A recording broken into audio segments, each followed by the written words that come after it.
Hi friends, ఇవాళ శనివారం మళ్ళీ ఏకాదశి. ఏకాదశి శనివారం రావటం చాలా మంచిదండి. అదీగాక రెండు ఒకేసారి రావడం ఇంకా మంచిదనమాట. అంటే ఏకాదశి అంటేనే అసలు ఉపవాసం కదా. అసలు ఉపవాసం అంటే ఏంటో తెలుసా? అంటే దగ్గర, వాసం అంటే ఉండడం అనమాట. అంటే ఉపవాసం అంటే దేవుడికి మనం దగ్గరగా ఉండడం అండి.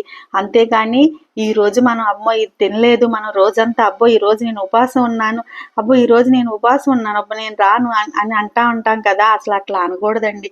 మనం ఉపవాసం ఉన్న సంగతి పక్కన వాళ్ళకి కూడా తెలియకూడదు అనమాట. అంటే ఈ రోజంతా ఉపవాసం అంటే మనం అంతా దేవుడి స్మరణలో ఉండాలి. మనం ఏ పని చేసినా కూడా మన మనసులో దేవుడి నామం అనేది స్మరిస్తూ ఉండాలి. ఉపవాసానికి అర్థం అదనమాట. ఈ రోజు కనుక ఏకాదశి రోజు ఉపవాసం ఉంటే చాలా మంచిదనమాట.